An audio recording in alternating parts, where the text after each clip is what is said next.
Arrancar con un editorial, por llamarlo de alguna manera, que yo le puse un título que es Distintas varas. Pero en realidad creo que está mucho más relacionado con las hipocresías, ¿no? ¿En qué medida nos autopercibimos hipócritas y cuánto más por ahí nos molestan las hipocresías de los demás? Y estamos dispuestos a, con una actitud bien hipócrita, a tolerar nuestras propias hipocresías. Bueno, no quiero ponerme muy complicado en este sentido, pero sí me gustaría recordar como disparador. El disparador en realidad lo voy a mencionar un poco sobre el final del editorial, que es una nota que apareció en el diario hace muy pocos días. Esas notas de color y que para la mayoría de la gente puede pasar un tanto desapercibida. Pero eso me llevó un poco para atrás, como suele ocurrir en estos espacios. Y me recordó una cuestión que tiene que ver, bueno, voy a hablar algo del tema de los yacarés, pero bueno, cada uno se autorreferencia en lo que le pega y en aquellas cosas con las que tiene contacto. En el caso mío está claro que la cuestión de los yacarés ha sido parte constitutiva y lo sigue siendo de toda mi vida. Hace unos años se me dio por tratar de evaluar, no científicamente, pero sí tratar de medir las percepciones de la gente en el sentido de estas cosas que vemos en los medios. No, ahora hay mucho más yacaré que antes, se ven en tal lugar, antes no se veían. Otro que te dice, no, yo no veo ninguno, o sea, en realidad el bicho está extinguido en esta zona. Entonces en ese momento se me dio por hacer una recopilación periodística que por ahí tiene que ver con lo que son las percepciones de la gente o con lo que eran las percepciones de la gente.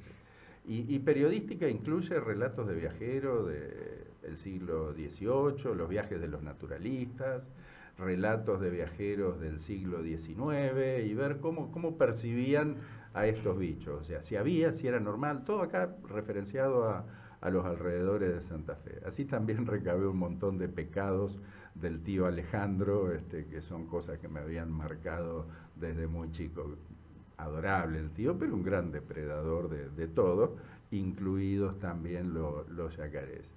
Y una nota que me encontré en el diario El Orden del año 1918, 1920, tengo el recorte por ahí, es una nota que me llamó muchísimo la atención porque se corresponde a la etapa, todo ese relevamiento, cuento que hasta mediados del siglo XIX eran muy abundantes en la zona, a partir de mediados del siglo XIX empezaron a ser una rareza, sumamente perseguidos por diferentes cuestiones, y recién empezaron a recuperar sus poblaciones. Esto es objetivo en base a las publicaciones, tanto científicas como en los medios de comunicación. Recién a partir del año 1990 empezó a incrementarse nuevamente la población. O sea, esto de 1919, 1920 nos muestra lo que era la percepción en la zona de que no se los veía habitualmente y relata las desventuras, una nota de una página completa cuando las páginas de los diarios eran enormes, del diario El Orden, antecesor del diario El Litoral aquí en Santa Fe. Este pobre bicho que apareció en el puerto en un momento de una inundación y donde se arma una cuadrilla de pobladores locales, obreros del puerto, eventuales transeúntes. En la foto se alcanza a ver, son 15 personas más o menos que lo persiguen, lo acosan, lo asusan, lo matan. Se sacan montones de fotos con el trofeo del bicho. Y bueno, termina saliendo en el diario El Orden esta nota narrando jovialmente y simpáticamente las aventuras de estos arriesgados que mataron a un pobre bicho de 1,40 m, se alcanza a percibir por ahí por la fotografía. Claro, era en una época donde esto era una rareza y donde, digamos como mínimo que el respeto por la naturaleza no era lo que tenemos hoy. Pero ahí es donde se empiezan a mezclar un poquito todas estas cuestiones de la hipocresía, ¿no? Porque Acá el Carly me va a mirar enseguida cuando yo diga los gatos. Ya he comentado algo del tema de los gatos, ¿no? A mí me pasa mucho en la facultad, que los chicos se preocupan por esas notas que aparecen en el diario también, ¿no? De capturaron a una persona o en un procedimiento le retiraron 2 nutrias, 2 trampas y una escopeta calibre 16 a un pobre tipo que iba en un vehículo destrozado y que lo hizo o por estúpido o porque pensó que podía obtener algún beneficio a partir de eso.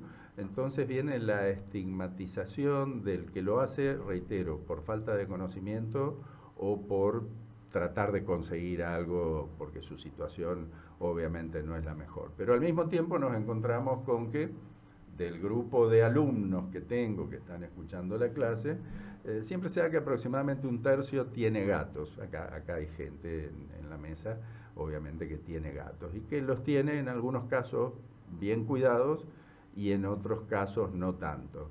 Entonces ahí es donde viene esa hipocresía de que está mal el tipo, un delincuente, que habría que matarlo, porque ¿qué hace matando esos pobres bichitos?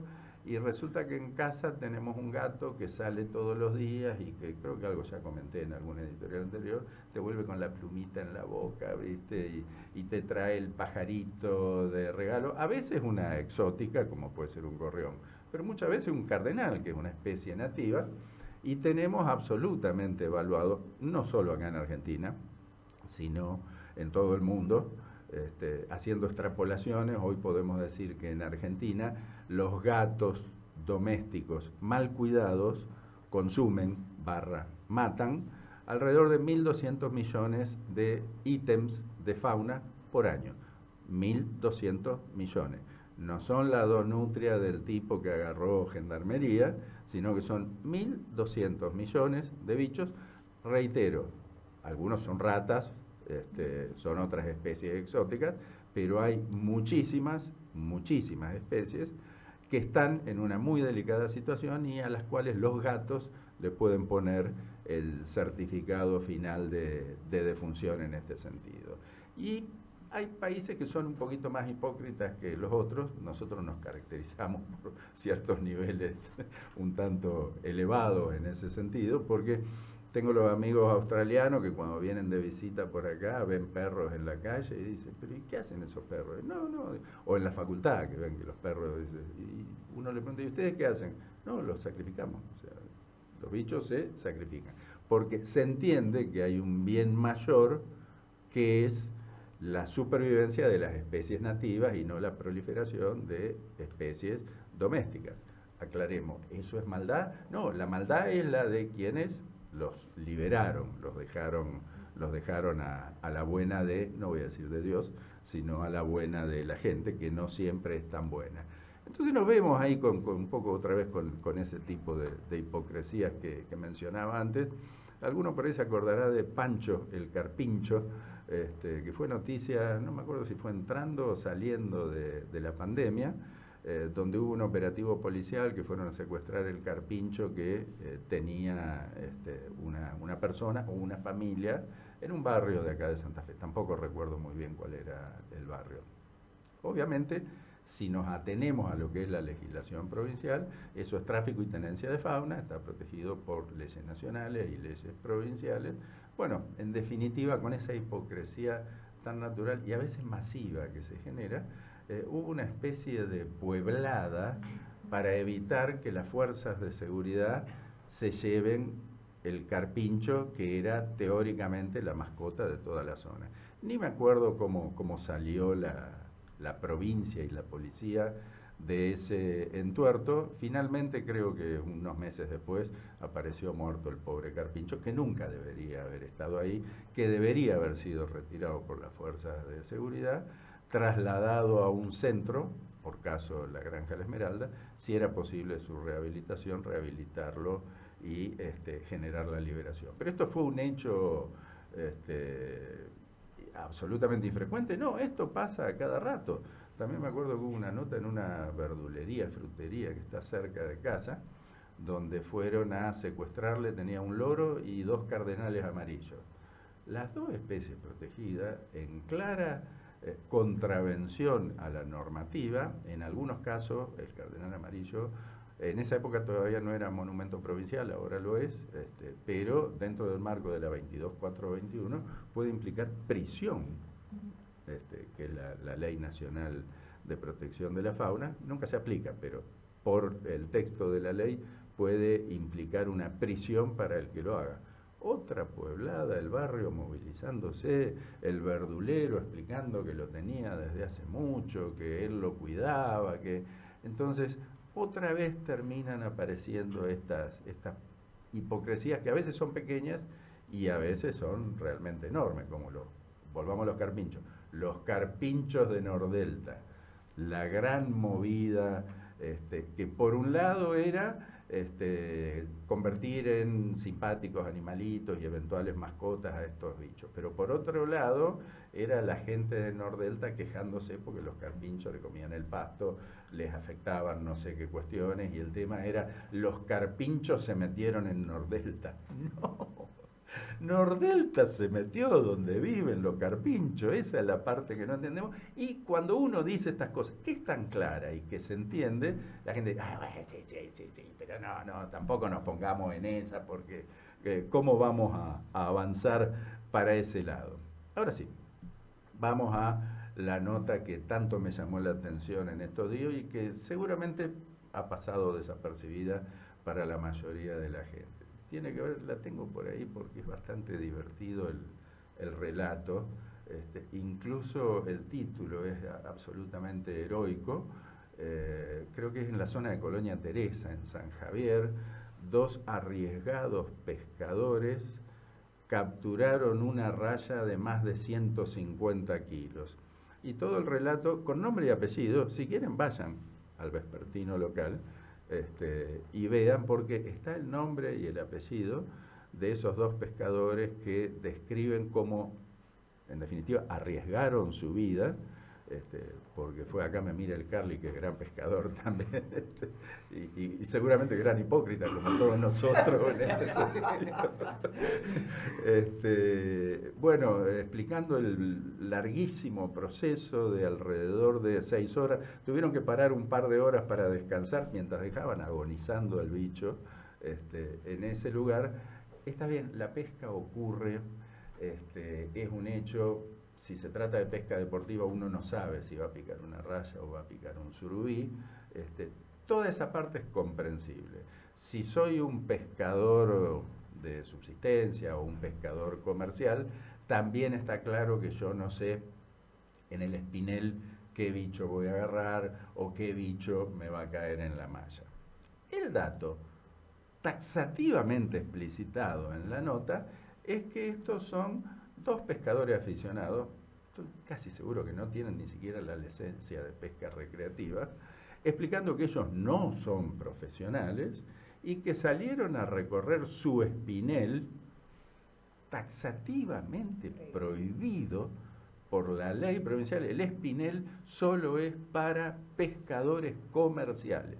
Está absolutamente prohibido. Y explican ellos que es una de las primeras veces que tiran el espinel, que normalmente ellos pescan de costa, lo cual estaría bien, y con unas mallitas, lo cual está totalmente prohibido también.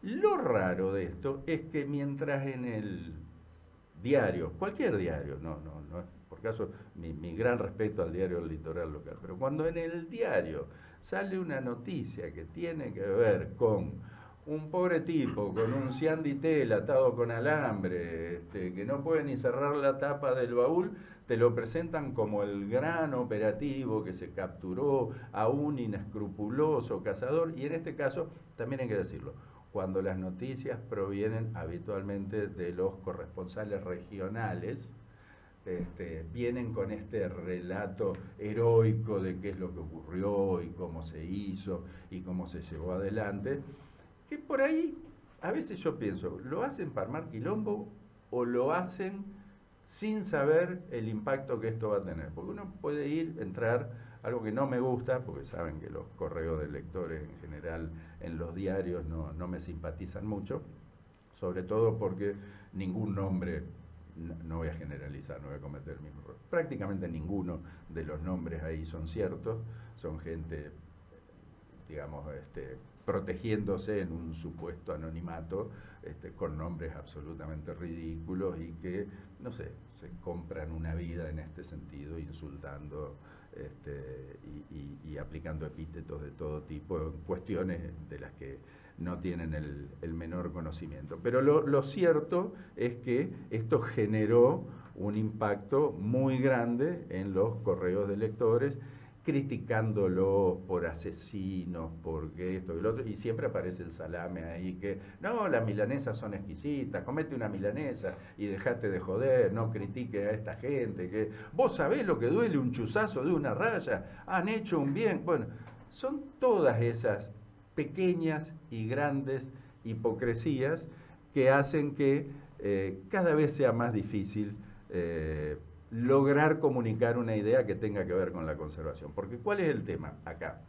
¿El problema es que pescaron una raya? No, los pescadores comerciales pescan rayas. Pescaron una de estas de gran tamaño que es cierto que están en una situación poblacional muy delicada, no es como los otros casos.